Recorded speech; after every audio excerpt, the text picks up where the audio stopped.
Hello friend, मैं Satyendra Singh Rathore, perfection PSC अकादमी में आपका स्वागत है।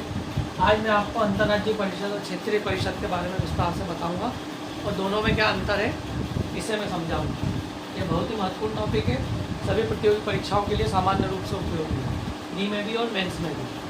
तो अंतर्राज्यीय जो परिषद होती है इसको अंग्रेजी में बोलते हैं इंटर स्टेट काउंसिल। तो क्या बोला जाता है? Inter state council. जबकि क्षेत्रीय परिषद को बोला जाता है रीजनल काउंसिल। क्या बोला जाता है? Regional council. तो इंटर स्टेट काउंसिल और रीजनल काउंसिल जो है, इसके सामान्यतः जो सवाल यह आता है परीक्षा में कि कौन सी संवैधानिक है और कौन सी गैर संवैधानिक है।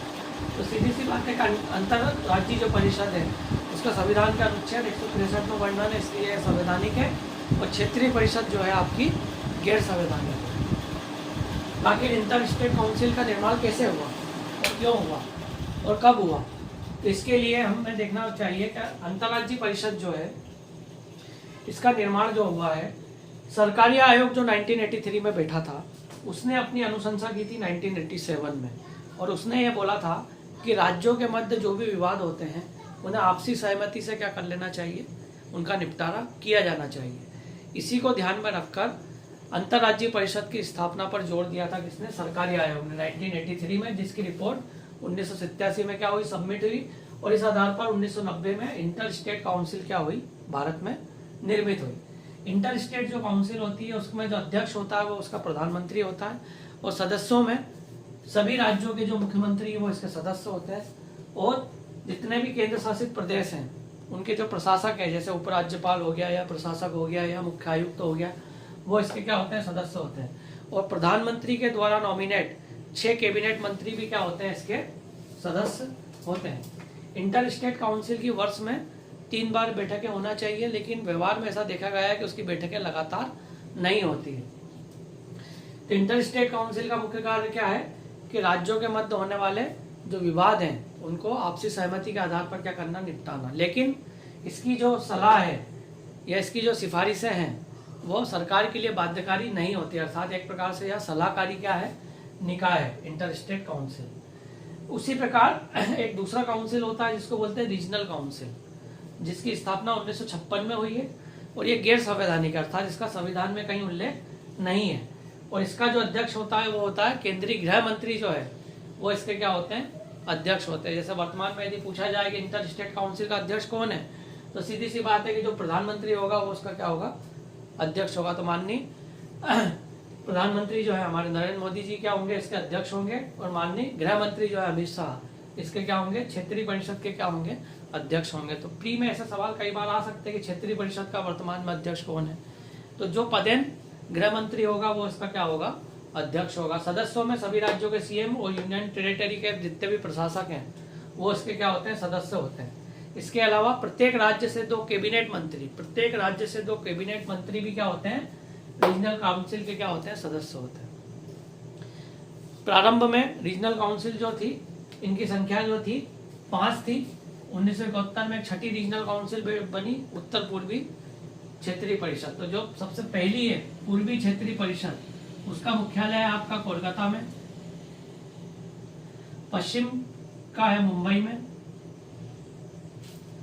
उत्तर का है नई दिल्ली में, दक्षिण का है आपका चेन्नई में, और केंद्रीय का है आपका इलाहाबाद में। तो यदि मध्य प्रदेश की हम बात करें कि मध्य प्रदेश जो है कौन से क्षेत्रीय परिषद में आता है, तो आता है केंद्रीय क्षेत्रीय परिषद के अंतर्गत आता है। तो इस प्रकार से हमने देखा कि दोनों तरह के परिषद हैं, एक है आपकी अंतर्राज्यीय परिषद और एक है क्षेत्रीय परिषद। दोनों का ही काम आपसी सहमति के आधार पर राज्यों के मध्य होने वाले विवादों को क्या करना है? उनका निपटारा करना है। तो ये आपने देखा कि ये एक बहुत ही आसान सा सवाल है, लेकिन बच्चों को क्या कर देता है? कई बार कंफ्यूज कर देता है। तो आपको बस इतना सा ही याद रखना है कि जो इसमें अध्यक्ष होता है अंतर्राज्यीय परिषद में वो पीएम होता है, और इसमें जो अध्यक्ष होता है आपका गृह मंत्री होता है। ये गैर संवैधानिक निकाय है और ये संवैधानिक निकाय है। सरकारी आयोग की अनुशंसा पर इंटर स्टेट काउंसिल बनी है ना? इतना आपको याद रखना। और इनकी संख्या क्या है? 6 है। प्रारंभ में 5 थी और 1971 में उत्तर पूर्वी जितने भी राज्य है नॉर्थ ईस्ट के मणिपुर है, मेघालय है, त्रिपुरा, उनको मिलाकर उत्तर पूर्वी क्या बनी है, रीजनल काउंसिल बनी है। तो रीजनल काउंसिल हो या इंटर स्टेट काउंसिल, इनकी सबसे बड़ी विडंबना यह है कि वर्ष में इनकी नियमित बैठकें नहीं होती, और सबसे बड़ी बात कि इनकी सलाह को सरकार मानने के लिए बाध्य नहीं है। इस प्रकार से देखा जाए तो एक प्रकार से यह क्या है, सलाहकारी क्या है, निकाय है।